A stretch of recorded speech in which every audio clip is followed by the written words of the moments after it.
הרי אני מקשר עצמי לכל הצדיקים האמיתים שתבנו לכל הצדיקים האמיתים שוכני עפר קדוש משה בארץ אני מתחל רבנו הקדוש צדיק יסודנו נחנו ומקור חוכמה רבנו אנחנו נפגן לשמחה נח ואנחנו נאמן בחותו תגן עלינו על כל ישראל אמן. ברוך השם, זכות רבנו לרב all the tzadikim, Hashem yitbarach's help. We actually have a very special class tonight. We're going to hop around a lot of different topics, specifically around the Parashat Nitzavim, which is always read before Rosh Hashana, Parashat preceding Rosh Hashana. It's a very special parasha, shorter, but lots of subjects here that have to do with the theme of Rosh Hashana, Elul, which we're going to discuss tonight, God willing. Aside from that, take whatever, to the Rabbah. Thanks, everyone. Aside from that, Nitzavim Vayelech, B'ezrat Hashem, Chazak u'Baruch. And so Baruch Hashem, we have a lot to do. So God willing, of course, Nitzavim Vayelech are very special parashiot. I wanted to start talking about Nitzavim specifically and what that has to do. Hopefully, we'll hop into Vayelech as well and discuss over there what that has to do with Rosh Hashana. But I want the subject to revolve around Rosh Hashana, which is approaching, God willing, in next week. God willing, Friday night. So B'ezrat Hashem, it's going to be very special. Of course, all those who are going to be with the tzaddik for Rosh Hashana, of course, we're going to include everyone together with the kibbutz and have everyone else in mind as well with our trip and our journey. So let's hop right into it. Before we hop into the parasha, I want to start with Sipurei Masiot, because the entire subject of Rosh Hashanah revolves around Sipurei Masiot, specifically the 7 beggars, the story of the 7 beggars, and specifically the 6th day of the 7 beggars.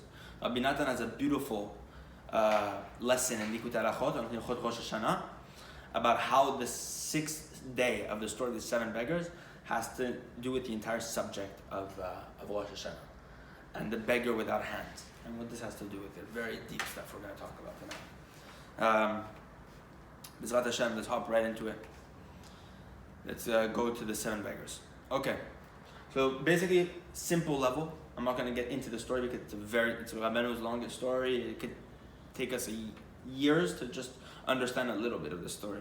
So let's hop right into it directly, and let's go to the end. I want to go directly to the end as a small summary of the story as a whole. The story revolves around 7 beggars, 7 people who have deficiencies. Essentially, they're not complete, or complete as we might say. We might think they're not complete, but we're gonna get to that later. That they have some sort of problem, some sort of deficiency, they're crippled in some sort of way. And these beggars are the people that help these 2 children who get lost in the forest find their way. In fact, we're going to see here that these 2 children, they begin in a town, they live in a town in which everything was going normal for them, and that town ends up fleeing. A crazy uproar happened in the town. These 2 kids find themselves lost in the forest with nobody there, and they come across 7 different beggars, 7 different people, 7 different paupers who come and help them along the way. And these people essentially help these kids get along the way and find their way, eat food, drink, whatever they need, until the kids find a certain town, they settle in the town, and the people of the town marry these kids off.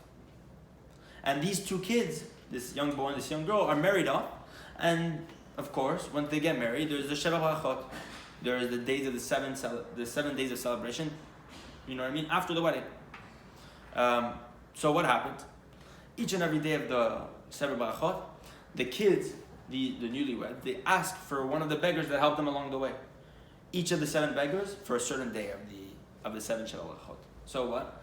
The first day, the kids begin to long after the blind beggar. And they begin to ask, where's the blind beggar? And the blind beggar ends up appearing.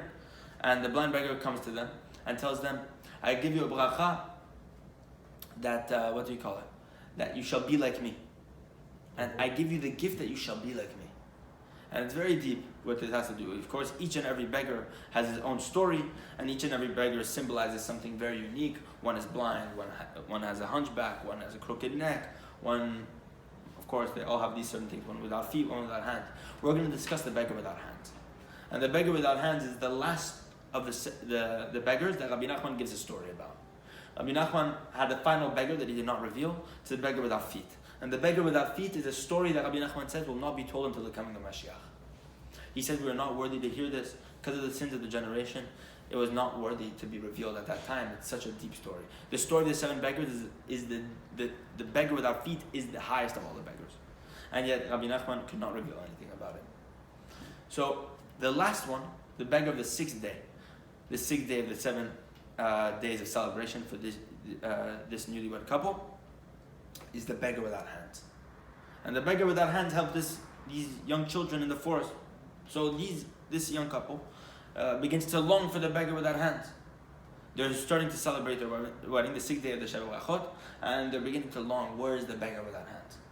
And the beggar without hands appears, and he says, I'm here. So look, we get into this idea on the 6th day that they were very happy, and they were longing very much. How do we bring over here the man without hands? And behold, he comes and he says, Hineni, I am here. Behold, I've come to you on the day of your wedding, or the day of the celebration of your wedding. And he also told them what we said above, the idea that what I'm giving to you as a gift, what I have. So everybody's going to have the question, why does any of the newlywed couple want to have the gifts of a person who's crippled? Why do the newlyweds want blindness, hunchback? Why do they want to be people with a crooked neck? Why do they want no hands, no feet? All of these ideas are symbols for understanding that these beggars, which are actually tzaddikim, we're just calling them beggars, aniyim, because true tzaddikim are very poor in the sense that we look at them as poor. We do not, the kavod is not fitting for them. We cannot give them the kavod that they deserve. So they're poor in this world. Why? Because they're so attached to Hashem Yitbarach, they want nothing to do with this world. And because they want nothing to do with this world, they cripple themselves from all these things. They're blind. Why are they blind? Because they don't have eyes for the desires of this world. They don't need eyes for new things. They don't need eyes for Gashmiut. Why do they not have why does he have a crooked neck? Because he did not want to inhale the air of the world, the wicked air of the world.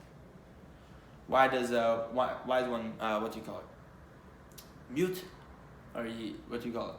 That he can't speak? Because he doesn't want to speak things that are shtuyot. Lashon hara, words that have no value. All these beggars, they all have deficiencies, and yet they're completely perfect. Why? Because the fact that they are deficient in those areas shows that they are beyond perfection. Meaning that what? They do not want to be limited by the desires of this world. And that's the reason why they are hindered in all these categories. The beggar without hands is a very special one.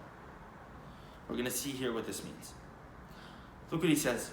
He kissed the newlywed couple and he told them, you guys think that I have a blemish on my hands. I do not have any blemish on my hands. The truth is actually, I have strength in my hands. The truth is I don't use that strength for this world though. I need the strength for something else. Rabbeinu is coming to teach us that the second you begin to put your eyes or your hands or whatever it is, whatever faculty you're using in this world, is the second you begin to take it away from the next one. The second you invest in this world as something to take away from this world, you want to take something from this world for your physicality, not for Torah and mitzvot, whatever it is. You are detracting from the value of the world to come. You're detracting from your connection with Hashem. These tzaddikim, these poor people, these paupers, these aniyim are so special. They want nothing to do with this world at all, this olam hazeh. So they completely remove themselves at all costs from all these categories. So look what he tells us. Look what he tells these people. I have proof. I have authorization. People know this, that I'm perfect in my hands, from the miftach, the water castle. Which they call the castle of water. This is one of the most special stories in all of Rabbi Nachman's teaching. The story of the water castle. We're going to explain the story tonight. I'm not going to get too into it because it's very deep. It's the secret of the Tikkun HaKlali. It's a secret of lots of things that Rabbi Nachman revealed that nobody understands about. It has to do with the number 10, revolving around the number 10. Lots of deep subjects that have to do with the 10 mizmorim of Tehillim, that are Tikkun HaKlali, 10 types of melody, 10 types of poison, all these things that play together. The idea of Tikkun HaBrit, the idea, lots of things that we're going to talk about. Song, happiness, all these things. So, Now he's going to prove why he's the person with the power in his hands. I'm not going to get into it, but essentially, he he meets certain people, this man, this beggar without hands, and these people begin to brag that they have so much strength. One began to brag that he had so much strength. Each and every person began to brag about how much strength he had in his hands. They all began to brag about how much koach they have in their hands. So, one person began to brag, saying that he had a strength in his hands, that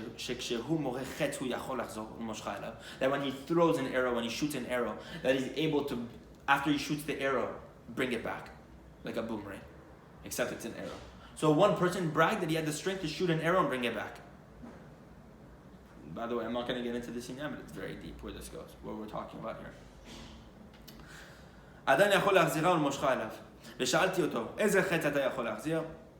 So now the beggar without hands begins to respond to this man. He's saying, okay, I understand that you have this power to shoot an arrow and retrieve it once it's shot.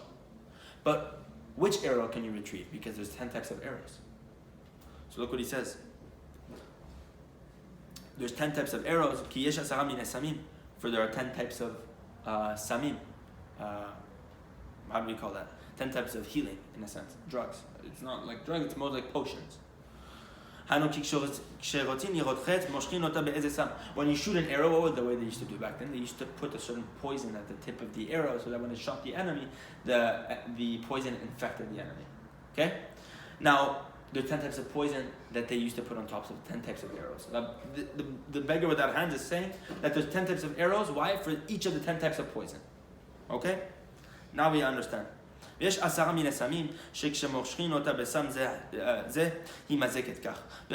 type of arrow that when you put it with this sort of potion at the end, this sort of poison at the end, it can damage in a certain way. So you put another poison, it damages another sort of thing. There's many different levels of poison corresponding to the different types of arrows. Okay, that's the 10. And the worst, of course, the higher the arrows get, 9, 7, 8, 9, 10, the 10th one being the worst of all the poisons. Okay? These are the 10 types of arrow we're talking about. Asara minechitzim. So, החיצים הם מין אחד רק מחמת שינוי הסמים שמושכים את החץ מהם שהם 10 מינים כאן על כן נקראים 10 מיני חיצים. The arrows are all the same. They're all the same types of arrows. They're all the same structure of the arrow, but the only difference is the poison that's put on top. And this is why we call them the 10 types of arrows corresponding to the 10 types of poison that differ from one another, okay? Okay.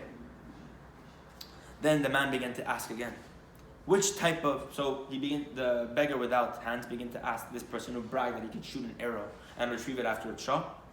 Which arrow can you retrieve? Which one of these poisons can you retrieve? And he also asked them, and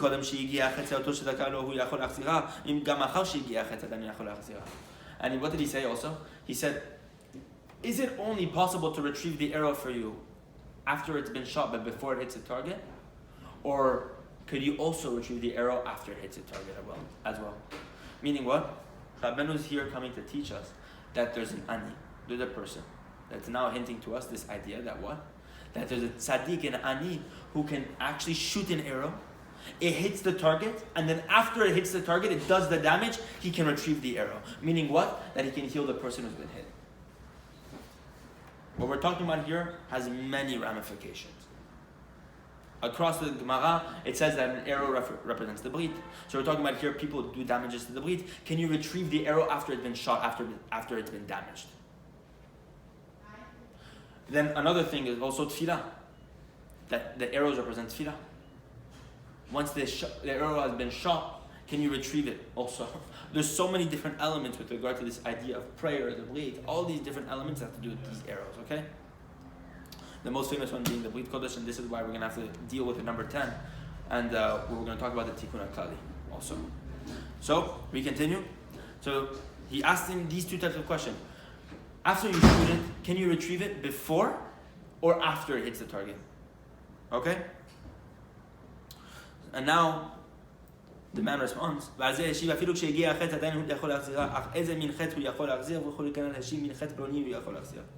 so the man said, even after the arrow arrives, even after the arrow hits its target, I can still retrieve it. But I can only retrieve one type of arrow. I cannot retrieve all 10. So, the beggar without hands understands this, and what did he say? אמרתי לו, הנושדהו שלו בלא ידיים, שמסתפר כל זה, אמר לזה שהתפר בעניין החץ כנן, אם כן אין אתה יכול לרפאות את הבת מלכה. What does the beggar without hands say? If that's the case, you can still retrieve an arrow after it's been shot and hits the target, but you can only retrieve one of them. You cannot heal the queen. Sorry, you cannot heal the princess.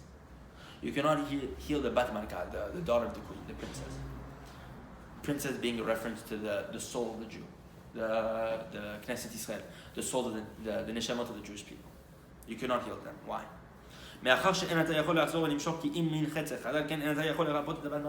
You cannot heal the princess because the princess, we're going to see, is hit with all 10 types of arrows. And therefore you can only heal her from one of the sicknesses, but you can't heal her from all 10. So we're talking about different tzaddikim here. And the koach of different tzaddikim who have the strength to heal different people, different neshamot. But we need a tzaddik who has the ability, who is a beggar without hands, who has the ability to retrieve all 10 types of arrows. Now this is one element, okay? Each and every one of these people that this beggar without hands is going to speak with is going to brag about a certain strength in his hands. This man bragged about a strength in his hands that he could retrieve an arrow after it's shot, right? One type of arrow. Then he speaks to someone else, and this other man says that what? He has a strength that whenever he receives something, he's actually giving. That's the strength that he has with his hands. So imagine what we're talking about here, this inyan, that each and every person that this beggar without hands is speaking to is bragging about a level that he has with his hands and a koch that he has with his hands that's beyond this world, that is very, very lofty, okay?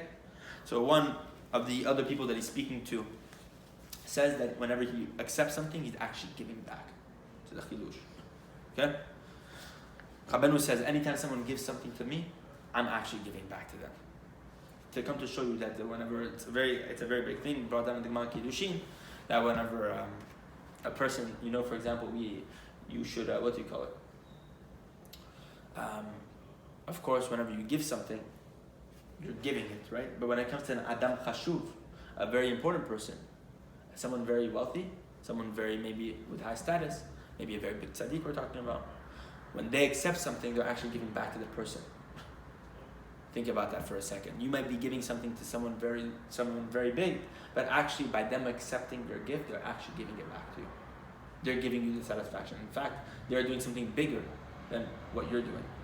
Not only that, brought down the Gemara that yoter ma she'ani oseh im ba'al habayit, ma she'ba'al habayit oseh im ani oseh im ba'al habayit. That which the ba'al habayit does with the poor person when he gives him tzedakah is less than what the poor person does by accepting it tzedakah. Which means what? The ani, when he accepts the tzedakah, is actually bigger than the fact that the man who's giving him, who's giving him the money. The act of accepting the tzedakah is bigger than the act of giving it. Okay? So the inyanim, where we can talk about here about the idea of accepting being big, is actually receiving, in a sense. That when a person gives something, or when a person, what did he say? When he says, when I accept something, I'm actually giving back. Very deep stuff, okay? So this man goes back and forth, and he starts speaking about all these ideas. And then the beggar without hands responds back saying what? Eshiv. So he says, so what did the man say? The beggar without hands, he comes to the man who says that he brags, who says I can accept and yet give back. And he says, what did he say? Like this. So we can see here that the man is a Baal Tzedakah. He's an act of giving charity. Why? Because he's always giving back. Even when he's accepting, he's giving. So he's constantly giving tzedakah. Tzedakah's charity is giving. So the beggar without hands says, I notice you're about tzedakah. You're a man of charity because by the fact that you accept everything, you're giving. You're always giving. So you're tzedakah. You're always giving tzedakah. Which type of tzedakah do you give? And because there's 10 types of tzedakah, the man responds with. And he says, the tzedakah I give is maaser. 1 of the 10. So, the man says you cannot heal the princess because you need to know all 10 types of tzedakah. And tzedakah, of course, is the inyan of the hands. So, now we see 2 elements of the hands, that this beggar without hands is telling those people who think they have koach with their hands that they do not have the ability to heal the princess. Why? Because you need to understand all 10 types of tzedakah, or you need to have the ability of all 10 types of healing, all 10 types of the arrows to be able to heal the princess. Okay? Third one is an idea of chokhmah. There's the 10 types of wisdoms that you can confer with your hand. Which type of wisdom the man says? He says, I have a certain wisdom. The beggar without hand says, you cannot heal the princess. Okay? The fourth thing being what? That he has the ability to, when there's a storm, he has the ability to prevent it with his hand, to prevent the storm from actualizing. And to create it a normal spirit. When he sees the storm about to happen, he can create a normal wind and chill out the storm. Okay? And now, the man without hands says, which type of ruach, what do you call it? Which type of spirit, which type of wind can you hold in your hand? The man says only this sort of type, and then the beggar says, of course you cannot heal the princess. Okay? Those are the four elements. And now we're going to talk about the story of the water castle. So bear with me. That was just a little introduction. There's a story. One time, a king desired a queen very, very much. And the king devised many strategies to try to grab this, one time there was a king and he desired a certain princess. And the king wanted this princess very much, so he devised certain strategies and plots to be able to capture this princess to have her for himself. Until he got her in his hands and he took her. Okay? One night, while the king has the princess, maybe made her his wife, his wife, etc. The king has a dream. And that night, in his dream, the princess, which he loved so much, stood up on top of him and killed him. Okay? Almost like a prophecy. He woke up. The dream entered his heart, meaning he began to feel that this dream might have had some sort of koach, and it started maybe to reveal some fruits, and he thought it could be true. He called all the interpreters of the dreams. It sounds like very awfully similar to the story of Yosef and the Paro. And they explained it to him in simplicity. They all told him that this princess is going to kill you. This woman you love is going to kill you. That the dream will play out in its simple meaning, that literally she will kill you. He could not understand what to do. He did not know. If you were to kill her, he would have so much pain. If you were to send her away from him, it would make him angry because another man would take her. And this got him very angry. Because he put so much effort to attain her. And now she's going to go to someone else. And even if you were to send her away and she were to go to someone else, now certainly she'd be able to fulfill the what? The dream. She'd be able to kill him. Why? Because she's still alive. Now she could have strength from someone else and get funding and do whatever it is that she needs to do to slaughter this guy's neck, to kill this king.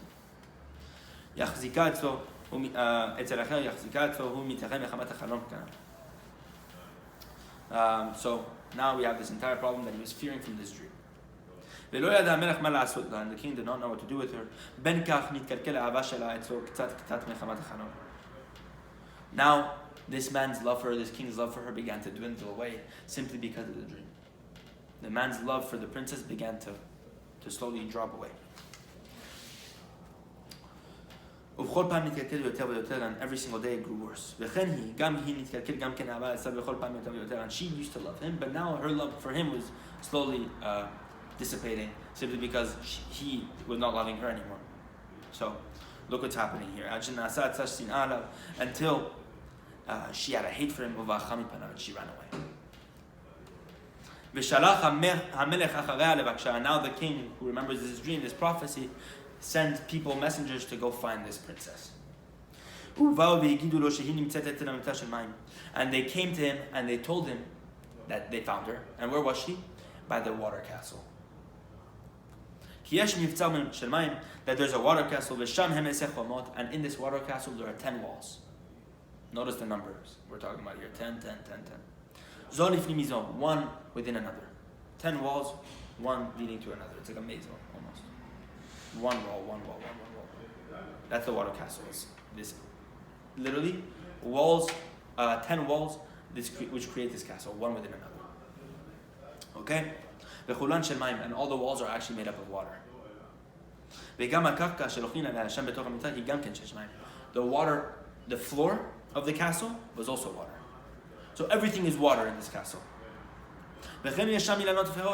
Within the water, within these walls, there's trees, there's fruits within this water castle. Everything was of water. The trees were made of water, the fruits were made of water, everything was water. The beauty of this castle, the splendor, the great novelty of this castle, you cannot describe. Because it's certain that this is a tremendous and awesome novelty. By the fact that it's a beautiful castle of water. And to enter this castle is impossible. Because anyone who wants to enter this castle will sink the second he enters into it because it's full of water. But the princess, when she came, she arrived at this castle, and she was surrounding this castle wall by wall, going around the castle. And the messengers of the king were telling the king, saying that what? The woman is surrounding the castle. She's going from one wall to the next, entering one level by one level. Okay? She's entering the water castle. The king went with his soldiers and his army to go grab her. And when the princess saw that the king was chasing her with his armies, she thought to herself that instead of surrounding the 10th level of the water castle, I'm going to enter. I'm going to go inside. Because it's better that she were to sink in the water than to what? Than to die in the hands of this king. And perhaps she might survive if she were to enter the water castle. When the king saw this, that she's fleeing to the water, she said, the king said, because it is so, because she's running away into the water castle, the king commanded all his messengers, his army, to shoot her. And if she were to die, she'll die. And they began shooting. And all these 10 types of arrows shot. The same arrows we were talking about above. That were anointed with 10 types of poison.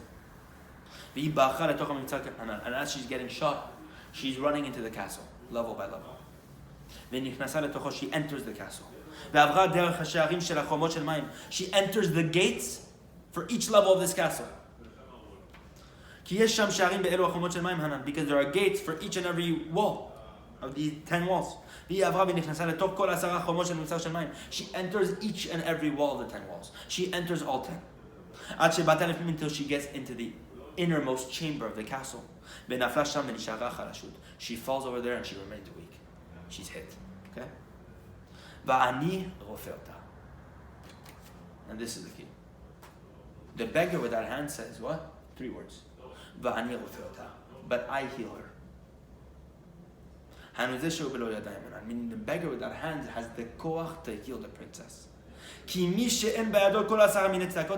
Because one who doesn't have the strength in his hands to give 10 types of tzedakah, he cannot enter the 10 types of walls. Why? Because Rabbeinu in lesson, I forget which one, lesson 67 if I'm not mistaken, teaches us that wealth is a wall. Money is a wall. Ashirut hi choma. Wealth is a type of wall. It's a protection. So what? When you give 10 types of tzedakah, it symbolizes these 10 types of walls. If you only can give one type of tzedakah, which is what one of the other people was bragging about that we saw above, he can only enter one gate of the 10 gates of the water castle. He cannot enter all 10. So What we're talking about here is that tzaddik who needs to know all 10 types of tzedakah and give all 10 types of charity. So, if what did the beggar without hands say? If if another person doesn't know all 10 types of tzedakah, he cannot enter all 10 levels of the water castle. Why? Because he's just going to sink after the first level.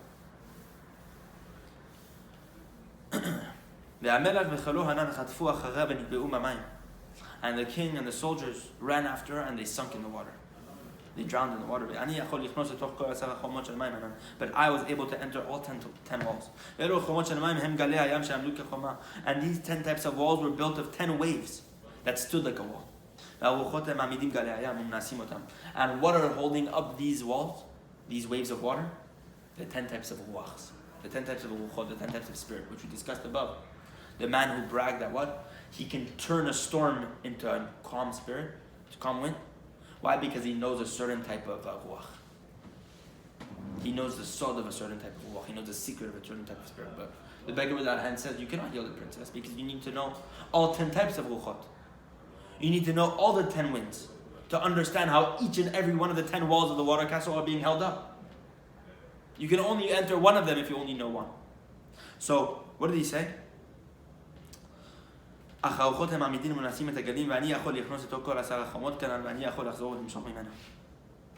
go through all 10 types of walls. Why? Because I know all the 10 types of ruachot. And I know therefore the nature of each and every one of these walls. And I'm able to turn that storm wind into a calm spirit so that the wall doesn't harm me.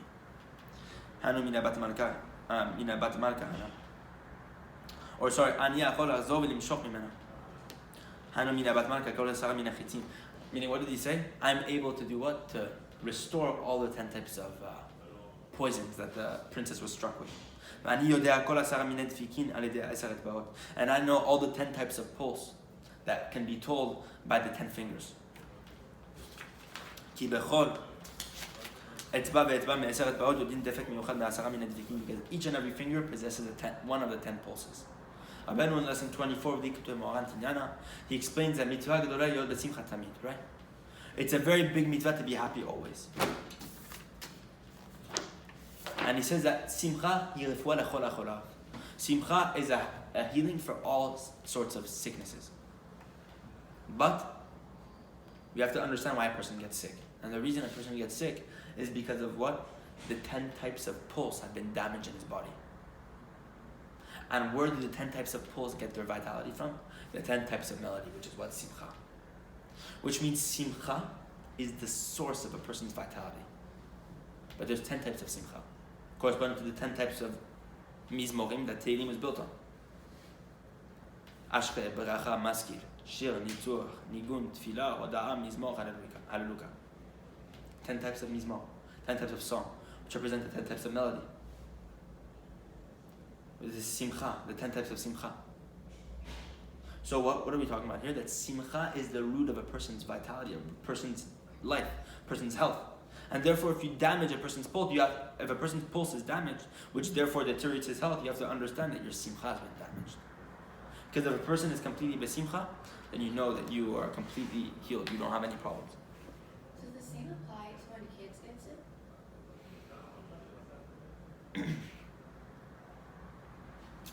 Probably also. Because kids in themselves, all they have is yetzirah. They don't have this inyan yet of complete simcha. Maybe. When Rabbeinu says something, across the general level, it's for everything. From the highest to the smallest. Which means that even if a kid has sickness, there's been an imbalance. Sickness stems, Rabbeinu says from Mishnat Chasidim, that sickness stems from an imbalance in the yesodot, the elements. That one element tries to overpower another element. The air, earth, fire, water. Why a person has fever is because maybe fire is overpowering the water within the body. All of these things have to do with the elements and the balance of the elements within the body. If you damage the elements, you damage your health. But all those elements stem from the defikin, the pulse. So what? You have to keep the pulse intact. So when a kid is sick, of course, one element is overpowering the other. And that's what leads to a certain sickness. Simcha, of course, is the refuah for all the cholaot. So very big segula for when a person's sick is to dance. Your kid is sick, People will say, oh, go, be depressed with the kid. No, go dance. Dance in front of the kid. Rabbeinu says sometimes simcha can be so contagious. A person can literally be contemplating his life before him, and you can walk by someone and someone else is happy, and just by looking at someone else being happy, you too get happy. It can literally revive a person. There's a story in the Gemara that's brought down, in Gemara Ta'anit, I believe, that says that a person was walking in the shuk, and he saw Eliyahu Navi. And he asked Eliyahu Navi, Eliyahu, who in this shuk, who in this marketplace has Olam Haba? Who in this marketplace has a world to come? And Eliyahu Navi said, the only two people in this marketplace who have Olam Haba are those two jesters, those two clowns in the marketplace. He said, what? Those two clowns? They don't even study Torah, they don't do anything. What are they doing? Why do they deserve Olam Haba? Because he says what? These people, these two clowns, their job is literally all day to sit in front of the cafe and to make people laugh. And they bring simcha to people. And the simcha that he gives these people is one of the biggest things. They attain very high level because of this. So what do we understand here? Just by making someone else besimcha, just by giving someone else simcha, you revive them. Already, to show you how big of a mitzvah it is, to show you that the two people in the entire shuk who had Olam Haba were those two people, the two clowns. You know, it comes to show us how powerful simcha is, and how big of an ability it gives to the body to actually reinforce itself. But Rabbeinu says in lesson 24, this is where I was going back to. Look what he says here.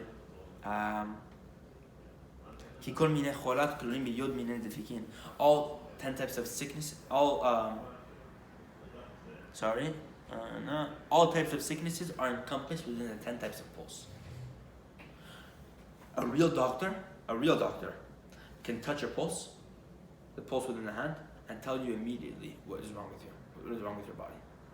Rabbeinu says the true doctors understand, those people who are masters in the art of healing, they touch your pulse and they know exactly what's wrong with your body.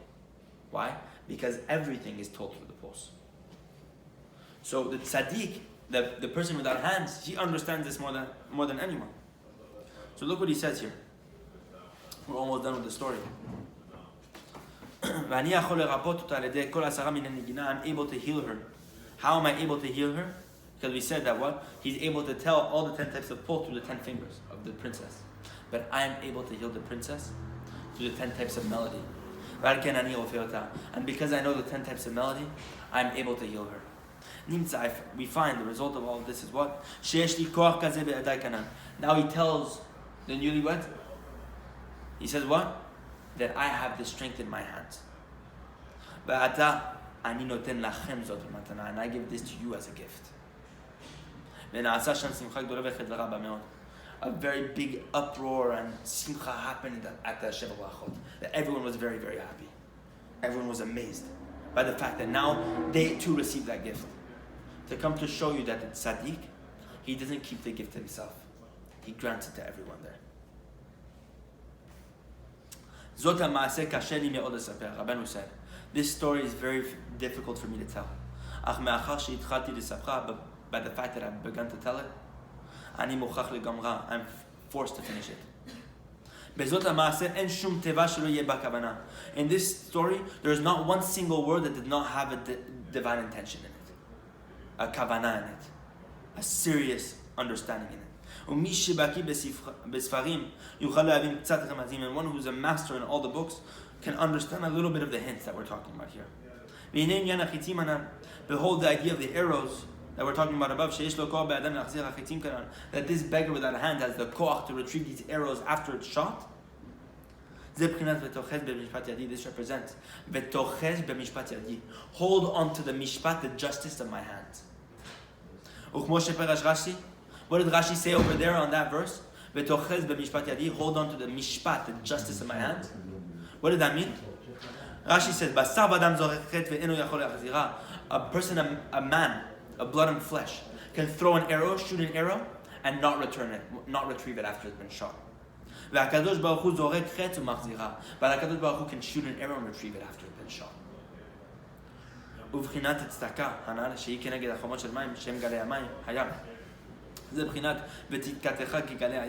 And the aspect of tzedakah, charity, that we discussed above, the 10 types of charity, this is what we said corresponds to the 10 types of walls. which represent the waves of water that make up those walls.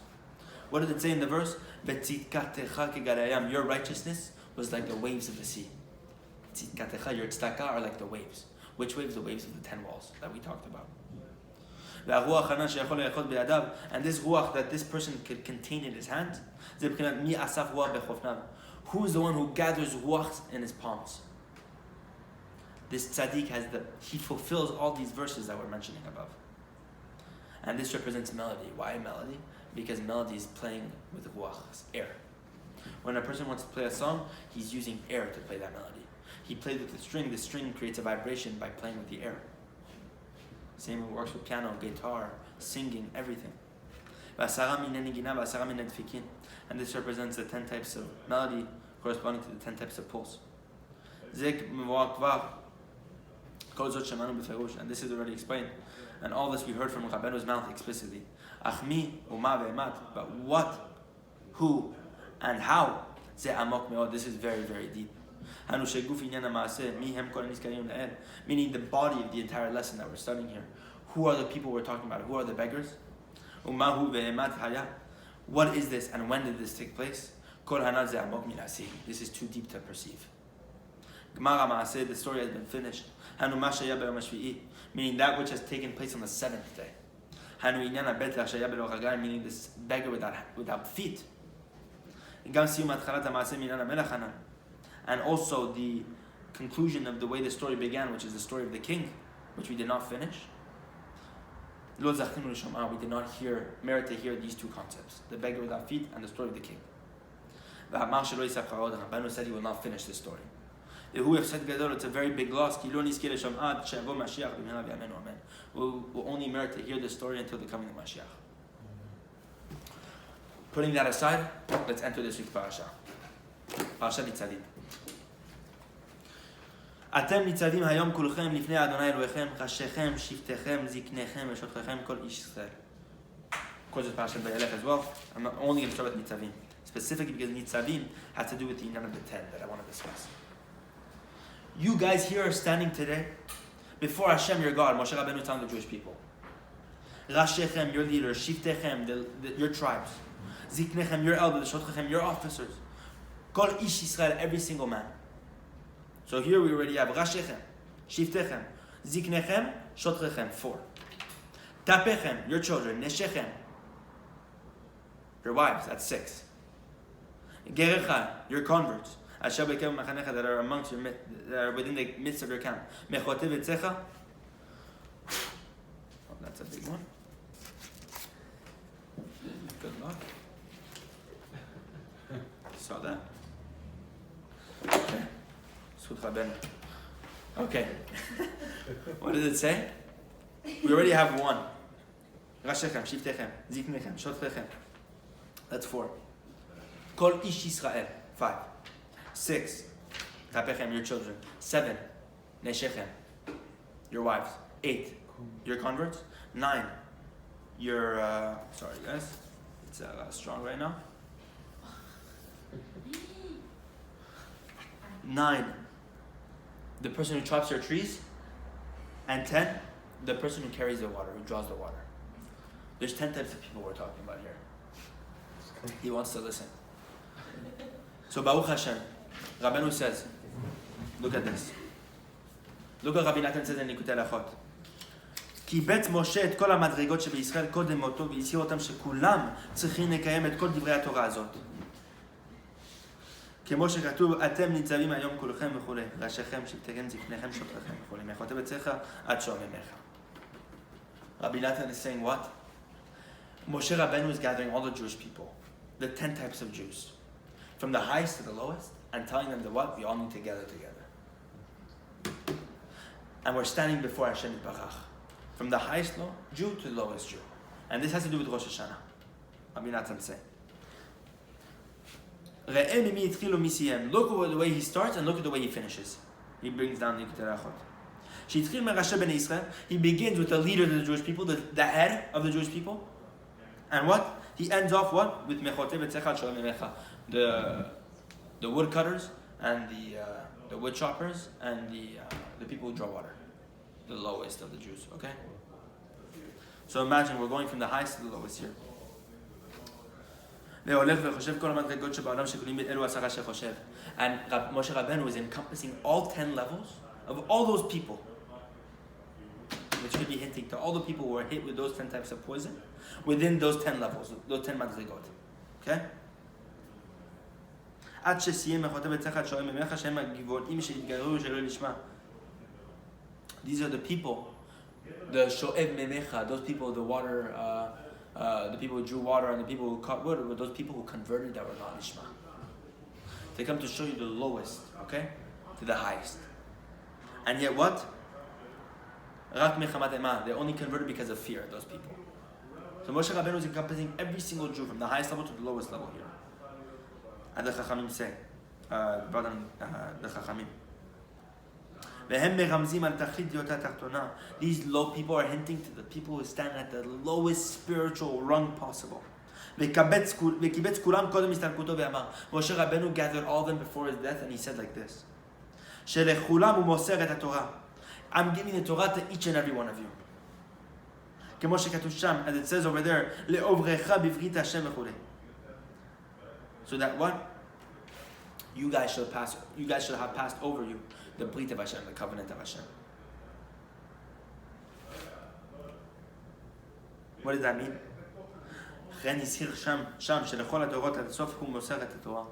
Rabbeinu is saying that from the first generation right now to the final generation, to the coming of Mashiach, I'm giving the Torah to each and every person. From the highest level to the lowest level. The Torah belongs to each and every one of you. And not just you alone. To those who are here today and to those who are not here today. Those neshamot who are present and those neshamot who are not present. Meaning what? Even those neshamot who are not in Avodat Hashem right now. Those neshamot want nothing to do with Torah. The Torah is given to them too. The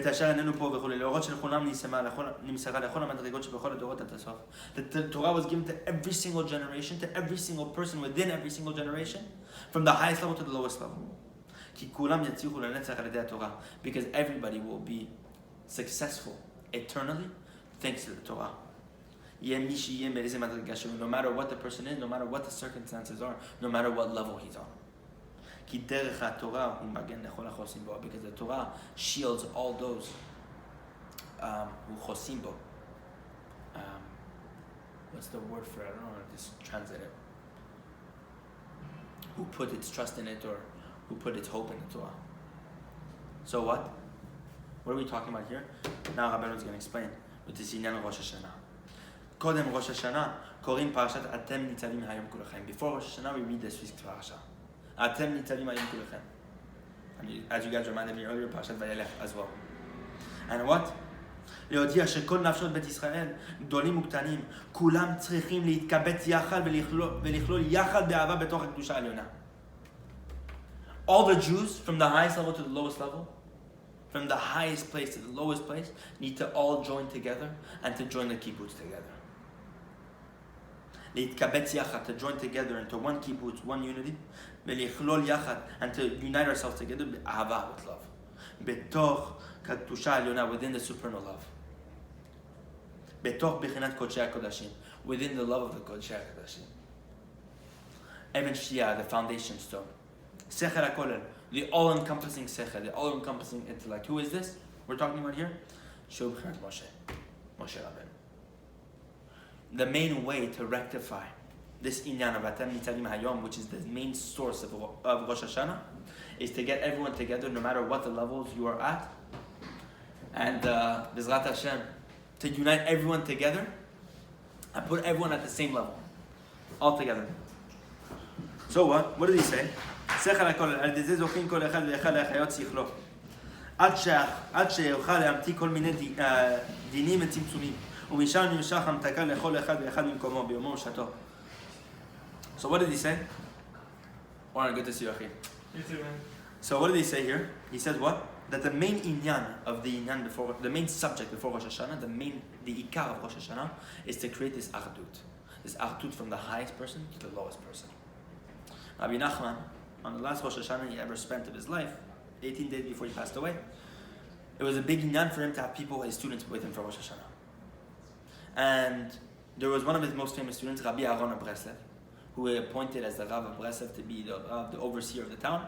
And there was his lowest student. His name was Beggar. This student was like a simple ish pashut. You know what I mean? He didn't, nothing special about him. You know, Rabbi Nachman used to do all the chagim. He used to have very special times where he used to be with all the students, the Talmidei Chachamim. You know, his students who had who had a moach, you know what I mean, who had a real mind. But then there were the students who weren't so intelligent, who weren't so close to him. You know, every Friday night, Rabbi Nachman used to spend Shabbat Friday night with those students. He didn't allow the students who were Talmidei Chachamim like Rabbi Natan, Rabbi Naftali, all those Rabbi Yudin, all the other great students with him for that night. Him, it was all the simple people. Okay? There was a time when he spent with the simple people. There was a time where he had all of them together. There was a time when he was with the Talmidei Chachamim. Rosh Hashana was the time when everyone was together.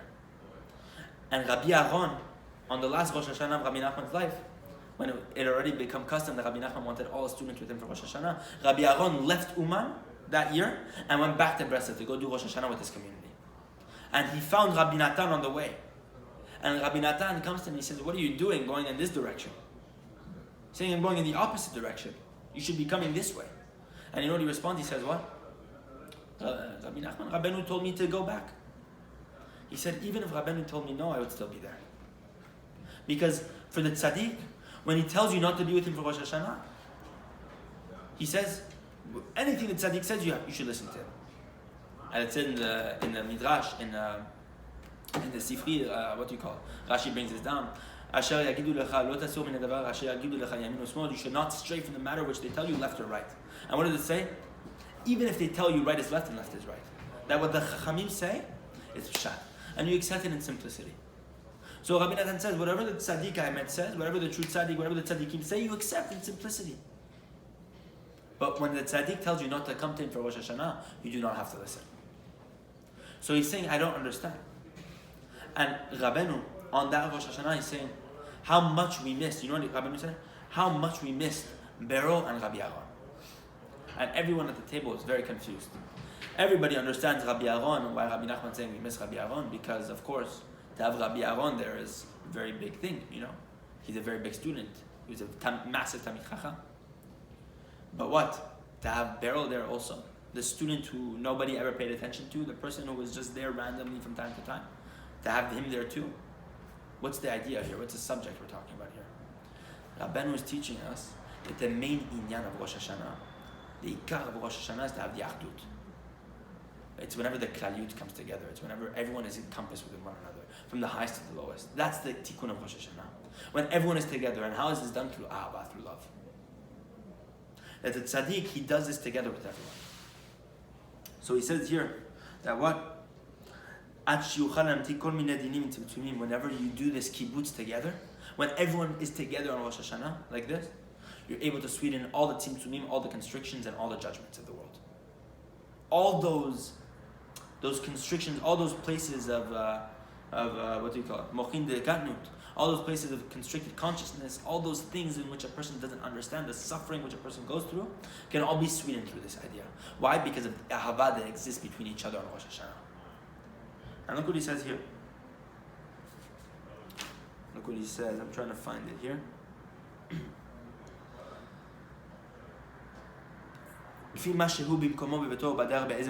No matter where he is, in the place with which he is, in his house, or whether he's on the road, whatever he finds himself.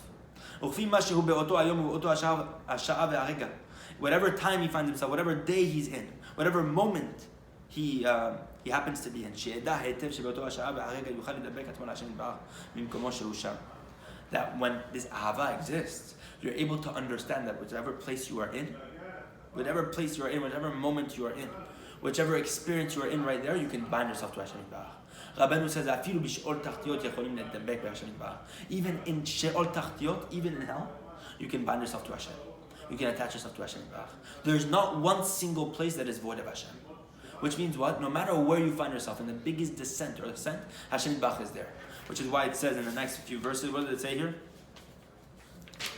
You find it. Lo v'shamayim hi. Because it's not in the heavens, the Torah. The Torah is not up there. It's down here too. Which means what? You can find Hashem Yitbarach when it's easy, whenever you're serving Hashem Yitbarach, but to find Hashem Yitbarach when it gets tough, when you're not seeing the light of day, when you're not seeing the clear picture, when you have lack of clarity, when you're not understanding what Hashem Yitbarach wants from you, that's where the Avodat Hashem exists too. And there too you can bind yourself to Hashem, even with the lack of clarity. And this is where we finish off with Hilchot Rosh Hashana on this week's parasha also, which is connected. So look what he says here. Now we can connect the Maaseh of Yom HaShishi, the story of the 6th day of the 7 beggars, as we talked about, the beggar without hands. מעניין זה שהיה בלא אדם שהיה לו כוח גדול מאוד בידיו ולהוציא כל 10 מיני חיצים ולכנות לתוך כל 10 חומות של מים ולדע כל 10 מיני דפיקין ולנגן כל 10 מיני נגינה. That this beggar without hands had the koach to heal the princess from all the 10 types of poison, to heal her with 10 types of melody, to understand the 10 types of pulse, to understand the 10 types of tzedakah. And through this, he heals the princess, which is what? The gathering of the Jewish people. The Shekhinah, you know what another name for the Shekhinah is? The divine presence? Knesset Yisrael. The gathering of the Jewish people. Meaning what? That the Shekhinah is a collection of all the souls. That's what the Shekhinah means. Make for me a mikdash and I will dwell amongst you. Why does it betocham? Mikdash is singular. Mikdash, make for me a mikdash v'shachanti betocho. I shall dwell in it. Why betocham, within them? Because the mikdash initially is supposed to be you, each and every individual. Each and every person is a kli, a vessel to accept Hashem Yitbarach's divine presence, to accept Hashem Yitbarach's presence. And according to the kli, you determine how much of Hashem you allow in your life. Rabbeinu is saying here something very special. The Shekhinah we're talking about here, the Inyan of Knesset Yisrael. What's the Shekhinah? Whenever there's achdut, when there's ahava. When there's ahava between each other, that's when the Shekhinah resides. Berov am hadrat melech. Whenever there's a multitude of the nation together, when there's many people together, that's when the splendor of the king, the radiance of the king is present. So we see here this idea that the more the people are together, from the highest to the lowest, this creates shashrim before Hashem Yitbarach, an enjoyment before Hashem that is unheard of. Especially when Rabbeinu taught us this idea that the lowest student was just as important as Rabbi Aaron. Meaning what? That no matter what, the inyan of the kibbutz, it doesn't mean whether you're low or high, it's all chaverim, it's all one. This is the inyan of what is brought down, this is what is the secret of what is brought down in Sefer Yetzirah, one of the first books of Kabbalah. This is the Kabbalah of Avraham Avinu. Sefer Yetzirah. Some say it was written by Rabbi Akiva, but everybody agrees that this is the Kabbalah that Avraham Avinu used. Sefer Yetzirah, one of the most ancient books of Kabbalah. You know what it says there? Lifnei echad ma'ata sofer. Before the number 1, what do you count?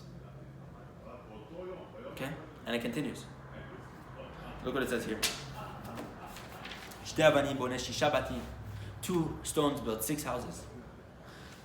And it goes, etc., etc. It goes on this exponential, list to explain how these numbers work and how the batim work, the houses work. What is a bait? A bait is made up of stones, right? You put an amount of stones together until you create a house, whatever it is, work together until you create a certain structure. The structure we're talking about is the kibbutz. The structure, the soul of the Jewish people coming together. But how do you create them? When you put souls, which are the avanim, which are the stones, and it says tishtapech na avnei kodesh, that the holy stones were poured out on the streets, berosh kol chutzot, at the heads of all the courtyards. What does that mean? That all the nishamot were thrown out. And these nishamot, which represent these stones, were rejected. But the main thing is to bring them back together into this inyan of kibbutz, into this idea of achdut, which is the idea of Rosh Hashana. Why it's so important on Rosh Hashana specifically to judge people positively, not to judge negatively, to be together with people, even the person you cannot bear to look at, to get your own pride aside, to throw your own pride aside, and to judge him positively, to find the good within it. That no matter where you find yourself, you are uniting yourself with every single Jew, no matter where he is. This inyan is this is the sod of Rosh Hashana. This is the sod of Rosh Hashana. So what did it say? That all the stones were thrown out. That what are the avanim, the stones, the souls, the neshamot, that we just proved. What are the stones referencing there? The neshamot. The neshamot that were rejected at the beginning, that nobody wanted to deal with them. That the tzaddik at the end will be able to deal with them and take care of them. Why? Because he takes it upon himself to say, what? I want to do tikkun for the neshama. Because I have rachamim, like Moshe Rabbeinu. Moshe Rabbeinu says, I have rachamim on the nation. I'm going to take care of the neshamot. From the lowest Jew, even to the point of the Erev Rav. To the point where Moshe Rabbeinu was mistaken of bringing the Erev Rav too close, too early. It wasn't the right time. But Moshe Rabbeinu had so much pity, he saw these neshamot and he wanted them in, no matter what. So we see here that what? These stones, you put two stones together, you have how many combinations? What did it say? You have two stones together, you have, what do you call it? A, B, B, A. Okay? Look what he says. I want to bring it up here with the batim and explain it right here. Shosha avanim bonot shisha batim. Sorry, 3 stones build 6 houses. Whenever you have 3 stones together, you can create 6 different combinations. Okay? Or when you put certain neshamot together, because let's say 3 people were in a room, you and you, or you and you, or you and you. You can bring them together in many different fashions. Okay? So 3 builds 6, 4 builds 24, 5 builds 120, 6 builds 720, etc., etc., etc. Okay? Until, what did he say? Until the mouth cannot speak and the heart cannot even ponder what we're talking about here. So imagine what we're talking about. When a person brings a neshama to a kibbutz, he brings a neshama close to Hashem Yitbarach, into the kibbutz of the Jewish people, and this neshama now experiences the life of the Jewish people. You brought one neshama, but imagine the number that you created. Because imagine how many we have now, and now you bring an extra person into the kibbutz. The number is exponentially greater. You cannot even ponder how big the number is. And that's thanks to the one person you brought in. That's the beggar without hands we're talking about right now. Because look what he says here. That he has the pity on all these neshamot. And he's able to heal the princess. The princess representing what? The Shekhinah. The Shekhinah is made up of the soul of the Jewish people. The Shekhinah is only complete when the souls of the Jewish people come together. So what we're talking about here is the tikkun of all the neshamot, specifically when there's an achdut between everyone. So look what he says. What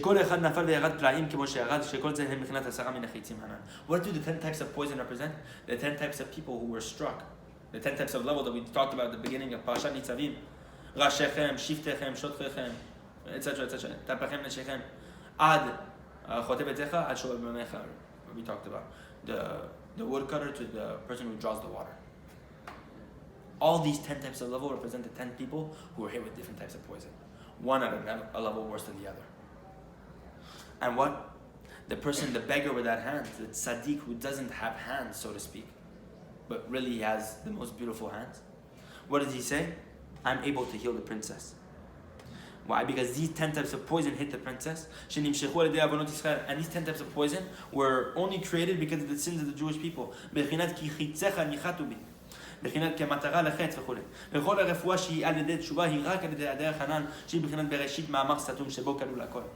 And all the healing takes place of this teshuvah that we're talking about here, which takes and goes on the way of what we discussed above, of Bereshit, the word Bereshit. Bereshit ma'amar satum, Bereshit, which is the hidden saying. And in Bereshit, the word Bereshit, we have a glory of Hashem Yitbarach that is hidden over there, that is not within any other of the glories of Hashem. Rabbi Nachman teaches that there's 10 types of glory. Why? Because there's 10 types of sayings that Hashem Yitbarach created the world. Hashem Yitbarach created the world with 10 types of saying, and each saying possesses a certain type of kavod of Hashem Yitbarach, a certain type of glory. Kulo omer kavod. Kulo omer kavod. Everything is entirely kavod. Everything that he says is entirely kavod. Omer kavod. But what's omer? Asara mamaot. The 10 types of saying. All of them all have a certain type of kavod, a unique kavod that is unique to that saying. But Bereshit is the 10th saying. And what does it say in the Zohar HaKadosh? Bereshit ma'amar satum. Bereshit is the hidden saying. There's a kavod of Hashem Yitbarach that goes to every single place in the world. But there's one place that Hashem Yitbarach promises that his kavod does not go. You know what those places are called? Mekomot amtunafim, the filthy places. Uchvodi le'acher lo eten utilati lapsidim, it says in the verse in Yeshaya. Uchvodi le'acher lo eten, I will not give my kavod to acher. Understood? Acher means the place of the sitra achad, the place of the evil side. Hashem Yitbarach promises that a Shekhinah will never descend below 10 tvachim. At the bottom of the Gemara.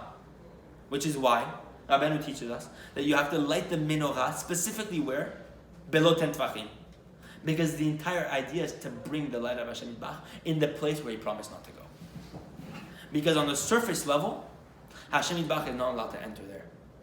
But only from Bereshit Ma'amar Satum, only from the kavod, the glory of Hashem Yitbarach that is associated with Bereshit Ma'amar Satum, is Hashem Yitbarach's kavod able to enter that filthy place. You know what kavod enters that filthy place?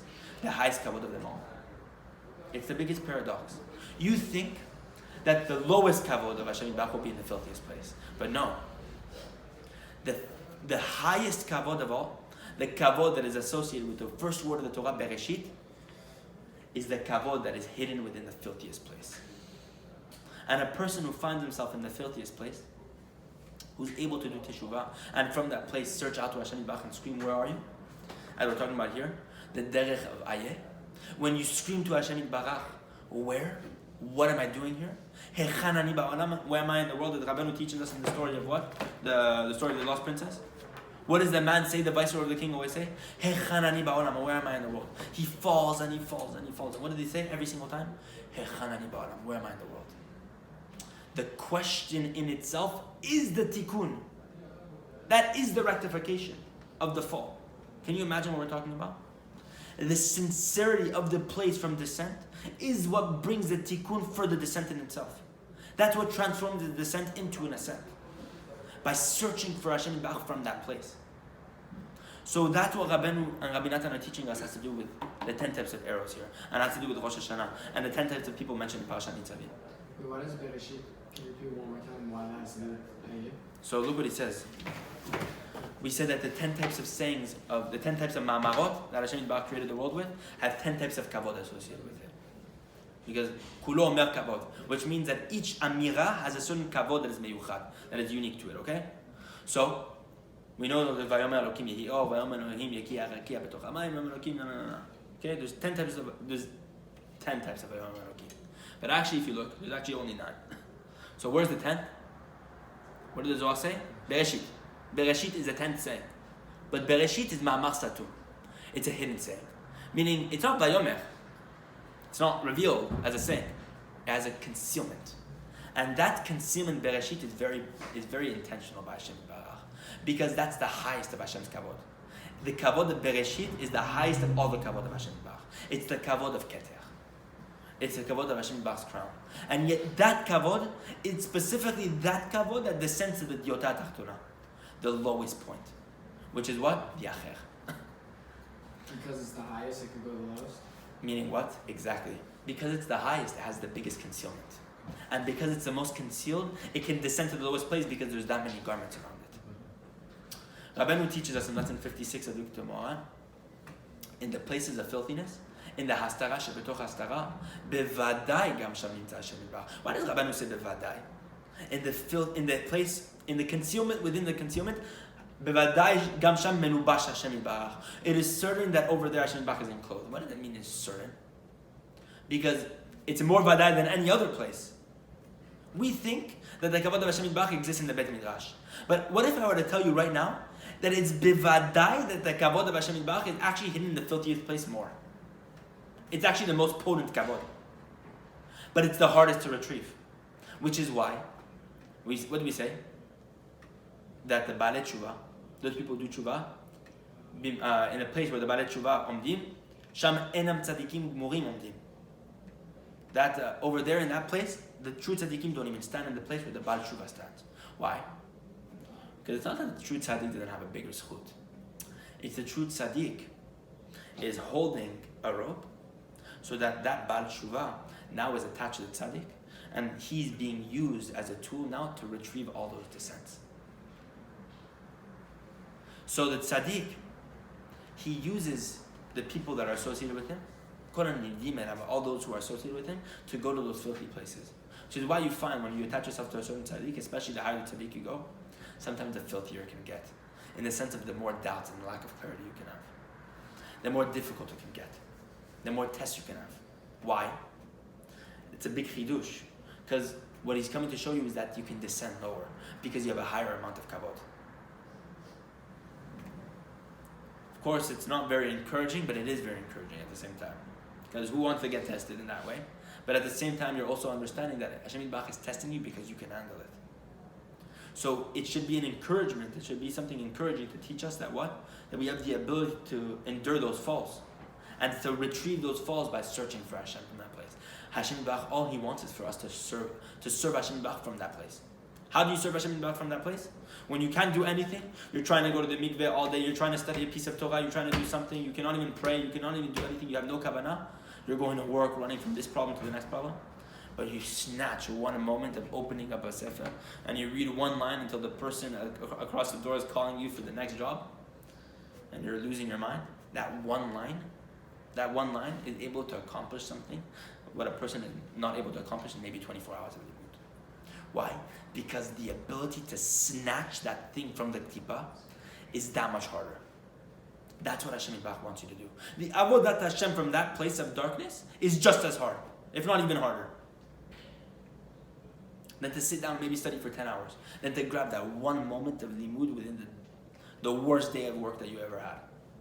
You know what it is? That's what Hashem Yitbarach wants. So, in the place in which you stand, from the highest to the lowest, no matter where you find yourself, Rabbeinu is saying that you can serve Hashem Yitbarach from that place, no matter what. And this is the proof of the person who's, what do you call it? The beggar without hands. And I wanted to continue here. What did he say? That the entire refuah, the healing of the princess, comes through this subject of what? It comes through this subject of Bereshit Mamasatu. Bereshit, the hidden saying. Shebo kalul hakol. Within Bereshit, the entire Torah is hidden within Bereshit. All the levels are hidden within Bereshit. All the kavod of Hashem Yitbarach is hidden within the first kavod. The first is the leader for the last. It leads everything else. Within the first, you have everything else within it. So what's he saying here? Rabbi Natan is teaching us in Likutei Halachot. All the 10 types of saying are encompassed within the saying of Bereshit Ma'amar Satum. Within the hidden saying, you have all the other 10 types of saying. All the kavod exists within Bereshit.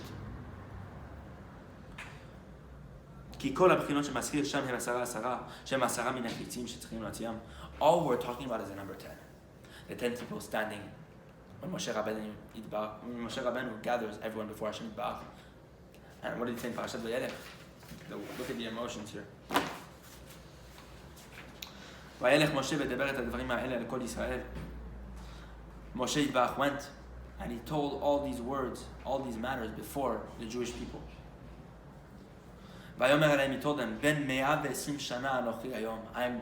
Behold, I am 120 years old today. Lo uchal od latzeh lavo. I'm no longer able to go out and to come in. Ratzov Hashov. I'm no longer able to run and return.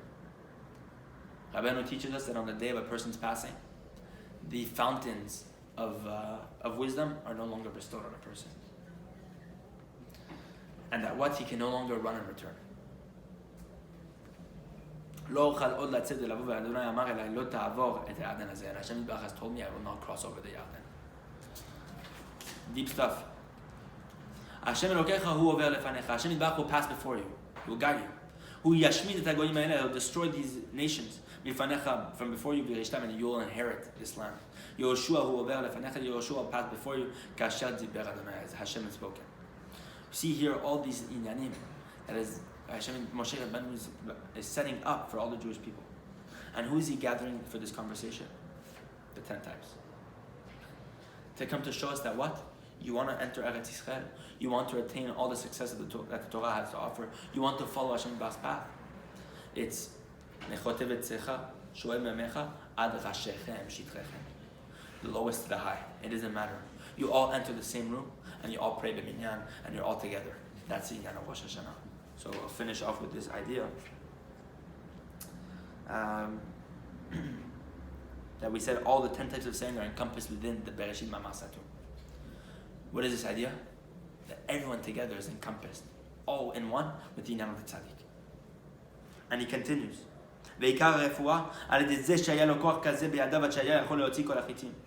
What's the main refuah that the person is able to heal the princess with?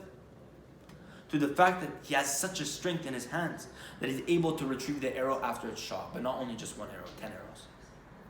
Meaning even the Pgam Abrit, even all the sins that we're talking about that nobody could retrieve an arrow from. Rabbeinu is saying that the 10 arrows can be retrieved by the true tzaddik. Look what he says. Because where do these 10 arrows stem from? From the Inyan of Bereshit, Mamasatu. Which means what? That if you're searching for Hashem Yitbarach from that place, if you're begging Hashem Yitbarach, where are you? If you're asking for Hashem, where are you? If you're asking the question, where, what, how, from that place, that's how you rectify the entire situation. That's how you retrieve the arrow after it's shot. So that what? שיתפאר שיש לו כוח כזה בידיו, שאפילו כשזורק חץ הוא יכול להחזירה וכו'. ולכאורה קשה, למה לא לזרוק החץ ואחר כך להתגבר בחול כזה לחדור ולהוציאה? So Rabbi Natan asked the question, what's the point of bragging about shooting an arrow and retrieving it after it's shot if you don't even need to shoot it in the first place? Better you don't even shoot it. So what? Shemisham, what is he saying? Achusod ma'masatun. This is the secret of the word Bereshit, ma'masatun. Talking about a very big chidush here. It's really deep what we're talking about. From Bereshit is where what? What did he say? From the Ma'amasatum is where all the klipot try to retrieve all their strength from. Because that's where the kavod of Hashem Yitbarach is hidden. It's hidden in that place.